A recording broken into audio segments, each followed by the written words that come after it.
Welcome, and thank you all so much for the celebration of the publishing of the Heartbeats Anthology of Poetry. I'm so happy to have everybody here tonight, all the people that contributed, well, not all the people that contributed, but quite a few of the people who contributed to the anthology. So thank you so much for coming.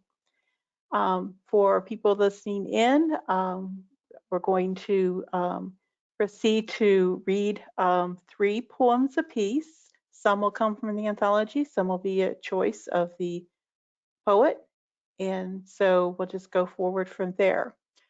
And I'm going to start with Marjorie.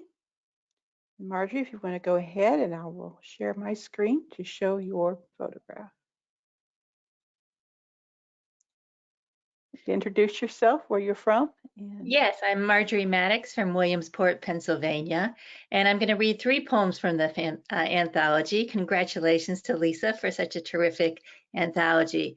This first poem is from a forthcoming book that is an ekphrastic collaboration with photographer Karen Elias. And you can see I just love these stunning photographs of hers. And this poem is about a transplant. My father died after an unsuccessful transplant.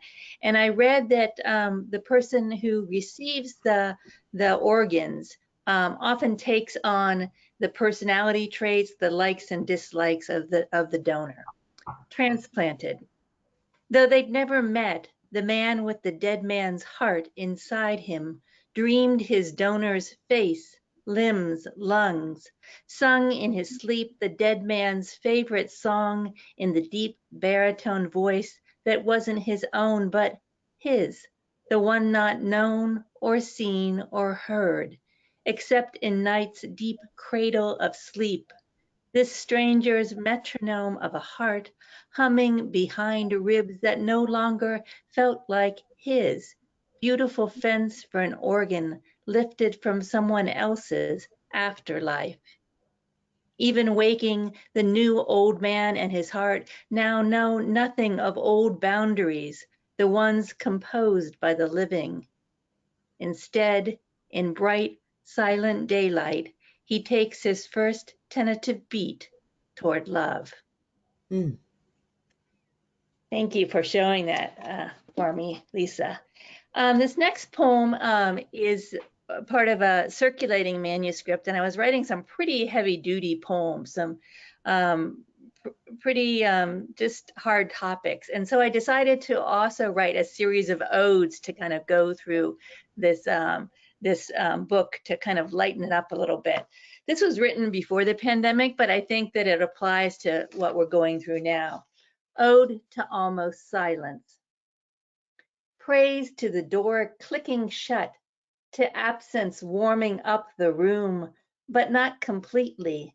Fireplace flame still spitting its lazy opinions, radiator humming its calm, the floorboards creak, letting you know it's still there, but won't interrupt, like the brash morning jazz your husband plays before coffee opens the ears to thought and conversation. Here, the louder hush of outside world kept out, wind, occasional cat, an emergency, not yours, begging for someone else to run or fix or bark commands that can't break into this cordoned off zone of chosen contemplation, where sometimes, even now, you hear the memory of waves, the scratch of soul on sand, the swirl of shells, and even your chin lifting into salty air as you listen not for the lost and gone, but what is there and here, inside the ear and the empty house, not empty after all. And then I'll end with a poem that I did write during, thank you, that I did write during the pandemic. My husband and I are both English professors, and my son is in his last year at Syracuse University studying to be a history professor. And so when everything shut down, we were all home together. We were all on Zoom, and we all had slightly different schedules. He stayed up really late at night. We got up early and started working, but we kind of gathered and got a pattern going in our lives. So this is called Inside. One house and this rhythm of ritual, 6 a.m., 8 a.m., 4 p.m., our laptops open in the kitchen, the living room, a bedroom, hellos at the refrigerator, while ascending, descending the stairs. The constant tap of keys, the background of faraway horses we're all riding, professor parents, one day professor son, across this long expanse of knowledge where we're kicking up dust. Someone goes out for a walk. Someone returns.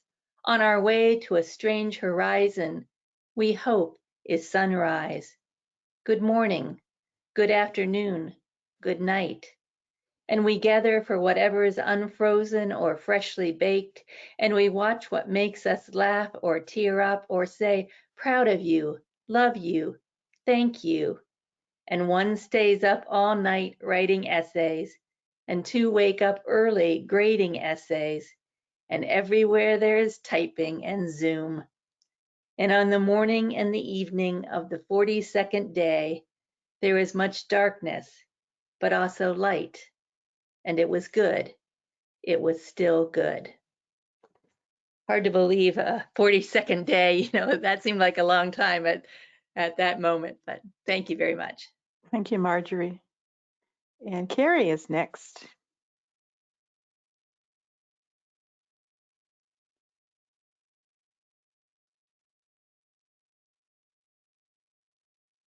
Yeah, I need to unmute myself first. Okay, so I'm going to read a couple of my poems that make it into this anthology collection. The first one is Her Last Heartbeat. This is written when I was visiting a family in the hospital, and the next bed, there's this elderly lady that, it's the last time that she says goodbye to her family. So I captured that moment and wrote that into a poem. Her last heartbeat. I saw Grandma lying in the palliative unit. She was the last plum hanging on the branch. Although she survived the summer sun, her overly ripened skin was purple and blue. We gathered around her like a flock of sheep. We retold the funny family stories, turning our tears into laughter. We kissed her clammy forehead and cool hands. We told her we loved her and promised to see her in heaven. Her last heartbeat gave in, while the newborn birds chirping outside the window to welcome the golden sun.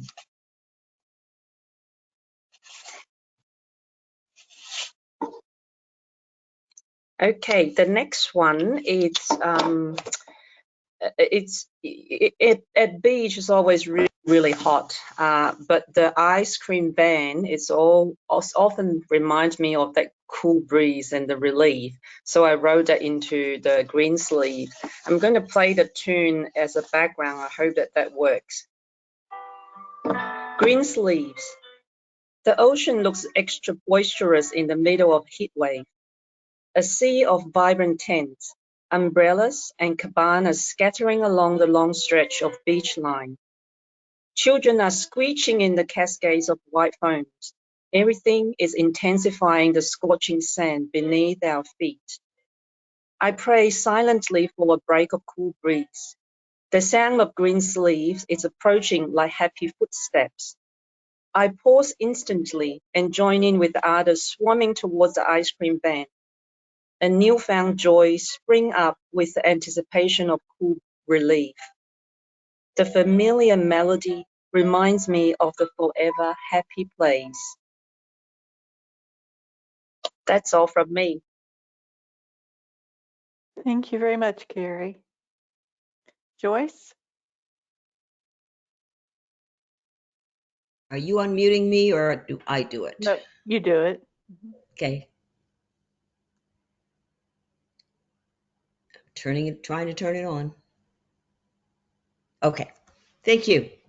Thank you very much for allowing me to be a part of this group of, from what I've heard, of beautiful writers. So thank you. This is, I wrote from my home on a lake in Southern Virginia, which we have just left permanently, but this is the way I felt when I was there. Escape. I recline comfortably in a chair on my lakeside deck, quiet afternoon respite from the shoulds waiting in the house behind me. Soft breezes slide over my skin and tousle my hair, gentling the heavy heat of the summer day. Far below, small waves lap lazily against the shore, reaching the end of a journey started somewhere far away, soothing sound like the heartbeat of the earth. Wispy clouds drift languidly across the milky blue panorama of the sky, not bothering to sculpt images, content with gauzy tatters. Late-day sunshine casts silver coins of light upon the water, laid upon the ruffled surface of the wavelets glittering as far as the eye can see. Across the lake, trees lining the roller coaster shoreline are resplendent in their summer green, and they soothe my spirit. Only occasional boat noise disturbs the quiet. I breathe out slowly, letting the interruption slide away, inner turmoil quieted for now. And this is what it feels like when I take an evening walk. Air crisp and cool, each drawn-in breath refreshing my soul. Sweet whiffs of honeysuckle soothe my senses. Leaves and branches softly droop as if exhausted from their long day fighting winds and reaching for life-giving rays of sunshine. The bird choir, blending voices since dawn, diminishes to an occasional solo chirp, finally stilling. Squirrels make leaf-rustling noises as they scamper to nests high in the canopy. Cricket and frog songs signal encroaching night. A coppery sun slides slowly into the horizon, offering little competition to the eager moon as it slices insistently through a still brilliant blue envelope of sky. Random cloud wisps drift upward, dissipate into the moon. A hush pervades the twilight. Evening walk over, peace reigns. I loved living on my lake where it was very quiet and easy to live in the pandemic. And this is about the winter gift. Snow fell in a torrent of fat flakes, like feathers ripped from the down pillow of clouds, fragments landing softly, noiselessly, absorbed by the warm earth of yesterday. Still the feathers fell, undaunted, determined, steady. Flake by flake, white began to clothe the drab shapes of sleeping winter. Night fell, darkness masking the silent settling of snow. Morning brought sunshine, the dome of skies solid azure blue, clouds having yielded their mass to the earth. Yesterday's branches, so barren, so plain, shine as if all the stars hidden by the night's clouds fell one by one, embracing each branch in its spectacular brilliance. Cold air defied the sun's valiant rays, refusing to melt the sparkling snow. Days of unusual winter warmth overcome in a brief, wondrous surprise visit, staying just long enough, just a day, a reminder that winter has gifts to give. Thank you. Thank you, Joyce. Lovely. Ivor's next.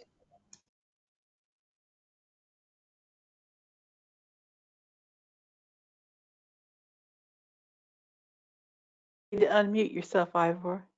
I got it. Thank you, dear. It is the morning. I'm not that quick. Okay. It's Sunday morning at that. This is one of the poems I've got in your lovely anthology, Lisa. It's called Downhill Run. Actually, it was a dream. Okay, we'll go with the dream. I was dreaming, plotting and scheming. I followed you skiing, running the slopes, gliding, twists and twirls, loops and hoops, downhill and dancing. Our hearts were racing, spirals and swirls, joyous smiles, fishing faster and faster, swooping last to first, silver and gold, winners and grinners, your curls unfurl, ruby hair unfolds, beauty I behold, frozen bliss, we kiss, soul to soul. Nice dream. Well, Lisa might know I tend to dream a bit. I think we all dream. I only got a couple of short ones I'm going to read today. Well, not a good reader. There's one that's called Where is Love? It's actually in my book called Tullawalla, which is coming out soon. Well, supposed to be, but Barnes and Noble are having a technical problem with my book, or other people's books as well. The books with illustrations in them run into a press time glitch. If I didn't have illustrations, it'd be okay, but it's taken more than a week to fix it so far. So I'm an author without a book, which is a bit sad. But I'll read you this poem. It's called Where is Love? Behind every word, there is a thought. Between every thought, there is an emotion. Underneath the emotion, there is a heartbeat. Below the heartbeat, there is a soul. Within the soul, there lives love.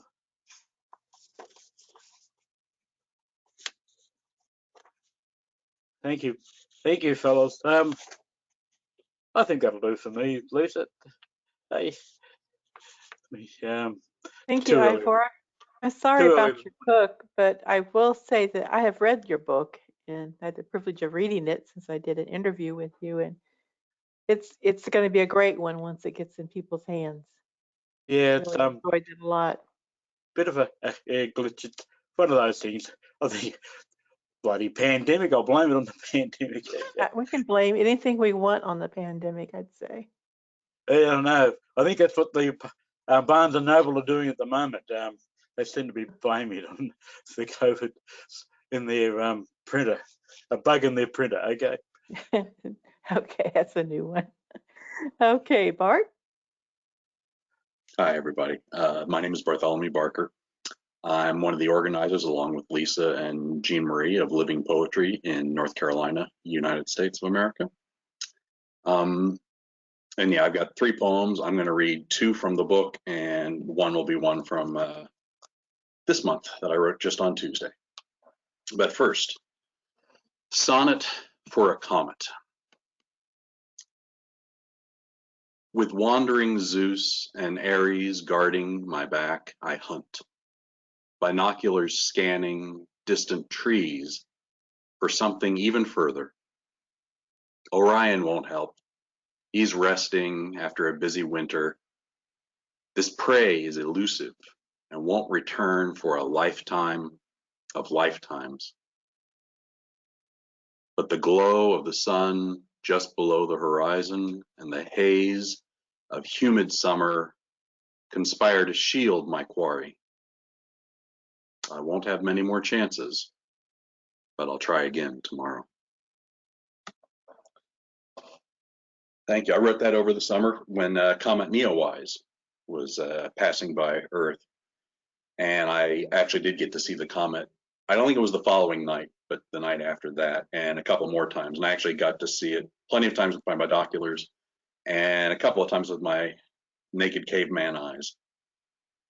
And so that's only the second comet I've been able to see with my naked eye. And who knows how many more years I've got, so we'll see. That might be my score. All right, this one is one I wrote on Tuesday. It's April, it's National Poetry Month, so I'm writing a poem every bleeping day. The prompt for Tuesday was write a change poem. So this one's called For My Muse. She changes every night, but I barely notice until 2 weeks pass, and she's brighter than a nightingale's song. But then she's gone for a week or more, when a dark mood shades her countenance like a careless remark. Patience. She will return. So that one's about the moon. And you might think I only write about astronomy or, the night sky, and that's not true. After I finish this little, my set, I'll put a link to my blog, and you can see that, this month I'm writing a poem every day. So you're going to get a poem. You're going to get a new post every day. Usually I'm up 2 poems a week, and they're not all about astronomy. Trust me. Despite that, this last poem is about astronomy. It's called Limitless. I know the science. Some billions of years ago, the universe erupted into being. And some billions of years from now, the sun will explode in a minor nova. And many trillions of years later, all the stars will go dark. But lying on this blanket in some unsuspecting farmer's field, watching Perseid meteors flare across the August sky, it all seems so limitless when I'm holding your hand. Thank you, everybody. Thanks for having me. Thanks, Bart. I always love to hear your poems and read your daily poems. And I'm doing the poem a day. I'm doing 2 poems a day. Actually, I'm doing a short poem that I post, and I do a private poem. And the short poems are a lot better than the private ones so far. So what are you going to do with your private poems? Work on them some more. Probably put them in critique and see what I can do with them.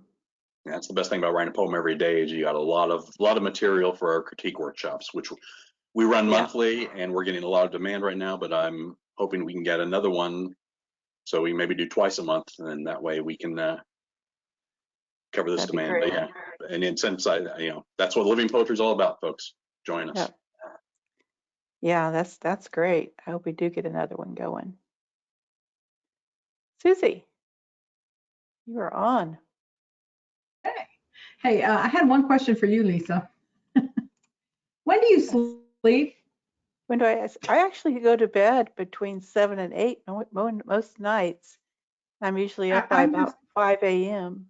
Wow, I'm just amazed with, Prolific Pulse makes sense because you are everywhere and I love it. It's like, I can't keep up with you. It's amazing. My goddaughter named that the Prolific Pulse way back when I was doing my blog, started my blog. I asked her, give me an idea. I call her my name fairy because she comes up with some great ideas. And she said, Prolific Pulse sounds like a fitting one. So that's stuck. Yeah, because you're doing everything. I mean, podcasts, YouTube, meetings. I love it. I mean, I want your stamina. Oh, I have my days. Okay. All right. Well, many of you here know me, either have heard me, the last one Lisa invited me to. But for those of you who don't know me, my name is Susi Bocks. I'm a writer, a poet, and a published author. I have self-published 2 books, Feeling Human and Every Day I Pause. I've been fortunate to be featured along with you guys in Heartbeats, which I'm really looking forward to seeing a lot more of people posting about and raving about. So I hope it sees a lot of success because I think it should. There's beautiful work in there. But I've also had some other publications. One was in Smitten. The other one was As the World Turned, that's the soap opera. As the World Burns, excuse me, by Indie Blue. They're a really good publishing house too. So I'm really honored to be in that. But I'm also currently working on my own first anthology of talented micro poets and micro writers. 1, 2, 3 that I can see on screen are also featured in that anthology, and Lisa. So go read that too. When it comes out, it's not out yet, but But if you want to know more, just go to iwriteher.com and you can find out more information about it. But I have 2 poems like Bart. I'm going to read 2 from the anthology from Heartbeats, and then one that was published back in 2020. Sleep and I didn't have a really good relationship with each other during COVID, and still are getting over the humps, but I'm going to read that one first. But it's called Rest in Bed. Always the dread at midnight, assuming a million attempts at slumber, closing my eyes with hope, shutting down my mind, oblivion is beckoning. When I finally do, I can't stay asleep, waking every few hours, yet still hoping for a longer stretch that never comes. Then the light fills the room, and all I want to do is stay in bed, sinking in deeper to the dreams which also keep me awake. Is this the prelude to wishing for my demise, slower starts every day, feeling the energy drain away, as sleep just doesn't revive me anymore?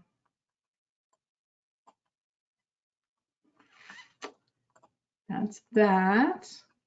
And then from the book, the first one is called Sweet Embrace.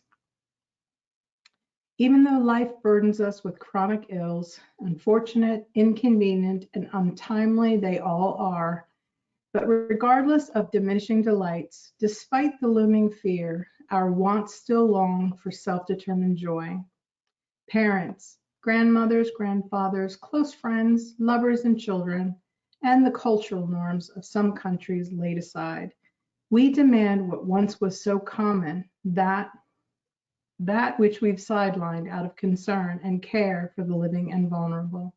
While we slowly readjust to a new reality, creativity forces our hand, determined to fill the wants that have now become needs, saving us from further despair, no more taking hits to our equilibrium as the plastic curtain crinkles in the arms of who we love. With COVID, we had to make a few adjustments to stay safe, as my husband and I are in a high-risk category with our ages, and I have some comorbidities that could have me being no more. So we actually installed a plastic curtain in my entry in my home so that I could, at the very least, get some type of touch from my kids. So that's where that Sweet Embrace came from. And the last one, oh, I can get it to move. It's called A New Life. With what started as a joyous event, this dampening year interfered in the emotions. It burst bubbles and created hesitation, normal anxieties on top of other worries now. The natural cycle of life shifts to new concerns. Make the best of it, they say. In the stirrings of a new life, it reminds us of heightened expectations, remain in our purview, and rightly so, as we gaze into the eyes of a blended intention of hope and joy as they are restored with each gurgle, coo, and smile. Thank you, Thank Susie. you. I appreciate it. I'm going to share the That's it. screen for a moment to show the cover of the Thank you. anthology. This is the one that Susie's working on now. Yep. And we have, just so you're aware, there's 41 artists in the first one. So I'm really excited. I'm hoping next year we'll have a little bit more, but I don't know. It's been an incredible project to work on, and I've really enjoyed everybody that I've worked with. So thank you, everybody. Thank you. And JeanMarie showed a little heart on the screen when you did that last one. I thought that was so sweet. Thank you. Thanks, JeanMarie, Jean. it's all yours. Okay. As she said, I'm JeanMarie. I'm one of the co-organizers of Living Poetry, but I think most people here know me. So there's this local bookstore in Chapel Hill and the Triad that does, they do the monthly readings, which have been shut down because of COVID, and an annual poetry contest, which I've entered now for, I don't know, 6 or 8 years and haven't cracked it yet, nothing. And so every year when I go to the readings, to the event where the winners get to read, and then they have an open mic, I make a point to read the poem that did not win. So tonight I'm going to do the same thing because I submitted 3, but Lisa only took 2. But I want you to hear the third one. So it's just my little thing. Okay. This is called Beauty Hurts. Beautiful people are more likely to be mean. It's not intentional, just arrogance born of unceasing attention. The constant ego petting builds calluses. Ugly knows it takes kindness and generosity to get by in the land of lookism. You have to prove your worth in creative ways. The humble dandelion is the kindest flower, a true citizen of the yard. Dandelions feed the bees. Children love the bright yellow petals and delight in blowing the seeds. I would rather have a scruffy bouquet of them than the bloodlust of a perfect rose. Okay, thanks. Thanks, Bart. Okay, then the other 2 that are in the book, you'll just have to read them yourself. I'm going to read 2 other ones because that's the way I roll. Okay, this one is the last poem that I did in the workshop that Bart was talking about, the monthly critique workshop, and I took feedback and I've edited it, and here's the final version. It's called Clockwork Heart. The cheap plastic clock in my lonely room ticks as faithfully as a fine gold timepiece. So too, my solitary heart ticks as unfulfilled desire worries at me, like my tongue worrying the soft spot once filled with a molar. As time passes, I fear this heart will wind down like a clock, one slow tick at a time, not from use, but rest. Okay, all right, and the last one, I'm going to do my favorite poem to read at open mics, and I haven't had too much of a new audience lately, so everybody I know has heard it, but there's a few people here who haven't, so I get to read it again. Yay! It actually doesn't have a title, except perhaps with I always preface this by saying with apologies to Sir Mix-a-Lot, and when you hear the first line, you may recognize what I stole it from. I got big feet and I cannot lie. If they were ears, I could almost fly. The left is bigger than the right. They're not the same. One shoe is tight. I'm a klutz. I cannot buy high-heeled shoes or I could die. Can we talk about my hands? They're big enough for a man. Hands and feet sized for someone tall. How can a fat girl be too small? Thanks. Always fun with you, JeanMarie. I think you should write a whole poetry book of fun poems. Joyce, so you're next.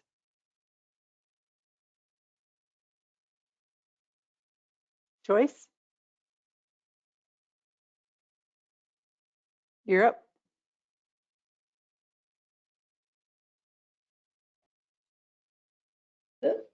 There we go.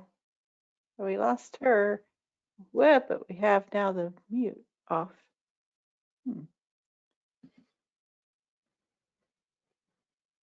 Can you hear her okay, Joyce? Yeah, I can hear you. That's weird. But I hadn't planned to read tonight, Lisa. I just wanted to listen in. Okay, all right. Thank you. Appreciate it. Okay, thank you. Anna. Hello, and my apologies for being late. I did this mystery game thing all over Raleigh today, and it took much longer than we expected, than we had to eat.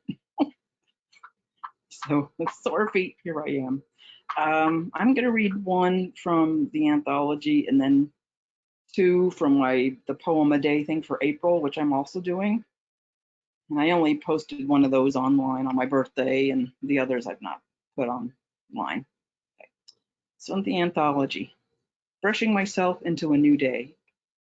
Brushing myself into a new day, I rise with cadmium yellow, light hue than opera pink, with broad strokes of new gamboge and phthalo yellow green, painting gentle strokes for baby buds, viridian vines for climbing trees and crossing fields. With flowers to be and roses red, I hear the honeybees are humming, buzzing flower to flower, the lavender and bluebells being delicate treats. Upon return, the bees are waggling and dancing their figure eights, alerting workers to the best sweets. Robins perching high above, singing love songs, while woodpeckers are drumming and squirrels are exploring, while tree sap is flowing and the earth's rich perfume is permeating the air.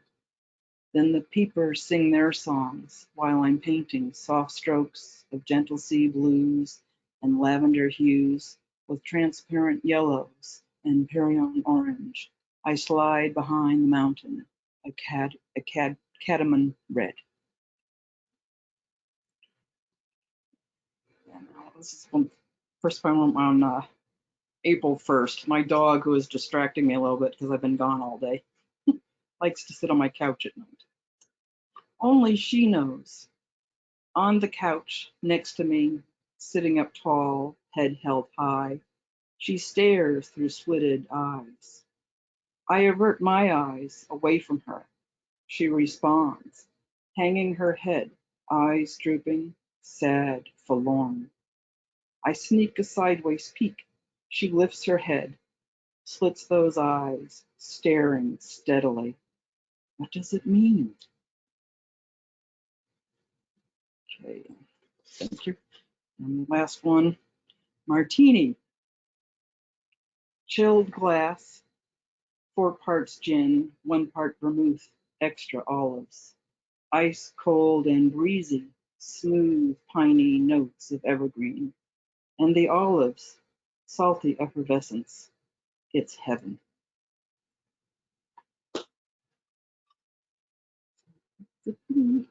Thank you. Thank you, Hannah, and happy birthday. Thank you. And Dot would be next.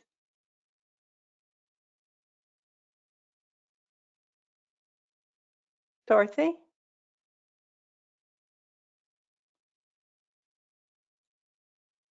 Uh-oh. May not be able to get in. Sometimes the callers aren't always able to get through, but she was able to talk a little bit ago. Dorothy, did the flying monkeys catch you? I don't know what happened.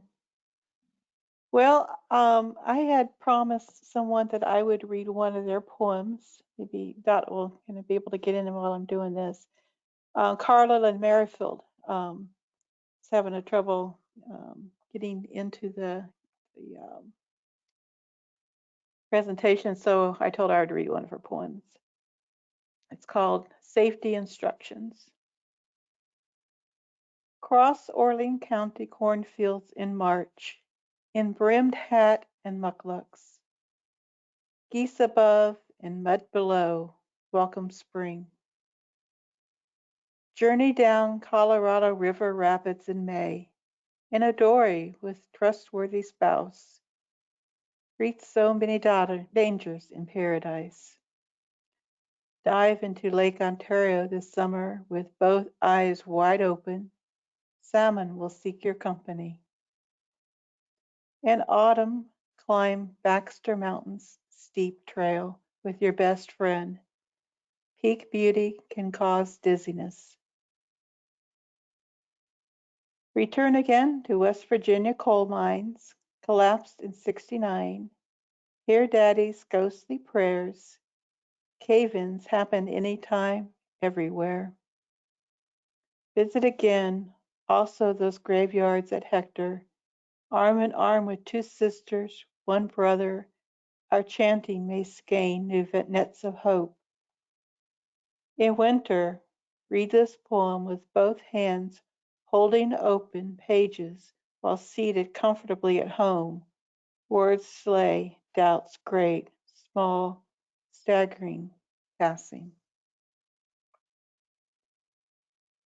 Dot, are you able to want to try saying something? I feel bad. Yeah.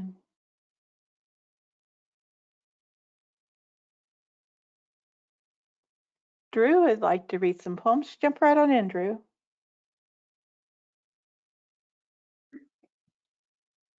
Thank you. Bart knows this. Every morning I write poems, a poem when I get up. I haven't seen you for a long time. Great to see you again, Bart. Wanted to read a couple here. They're very short usually. Let me bring one up. Hold on for a second. These are springtime poems I've written in the last couple weeks. First one is, Wisteria winds cruelly around all vegetation she can find, and in her death trap splays herself out for butterflies, bees, and wasps to drink of her blood. Her alluring flowers brighten, her odor beckons, but she holds bitter consequence. And the other one I wanted to read was today's. The gray tinted blue sky mutes the light slightly. Bending clouds line the horizon but do not reveal their form. A pall hangs over from yesterday's arrogant interruption when chainsaws brought down trees and thundering sound and vicious tremor. Birds and other creatures scrambled out of sight after being conspicuously absent in early morning, perhaps instinctually aware of what was to come. A sadness lingers in the foliage's void. Self-recrimination echoes, reminding me I am in union with a darker version of myself. Thank you, Drew. I'm going to read my actual response to today's prompt for National Poetry Month. This is from the 30/30 prompts. The prompts were circumlocution and fractious. Circumlocution sets in, coffee cup slams, kitchen counter aches, French press waits, water boils, pot steams, foot taps, just one time to get it right. Coffee ready, first swig surges, eyes open, drinker laughs, feels silly for being fractious. Fractious, I should say. Thank you. I think we've got everybody. Did I miss anybody? Thanks, JeanMarie. Well, thank you all for coming tonight, and I really appreciate it. I may have an open mic either yet in April or the first part of May, and welcome people to come back if they want to share some more or whatever. It doesn't have to be out of this book. It could be out of anything. So without any further ado, I want to say thank you. Everybody can open up and give everybody a hand for coming tonight and for their wonderful poetry and sharing. Thank you for putting this all together, Lisa. Thank you. Yes. Thank you so much. Thanks for Thank you. everyone. Thank you. Thank you. Been fun Have a to see wonderful everybody. night. Hello, Yes. everybody. Good night. Good Night. night. Good morning. Night. Good morning. Yes. One.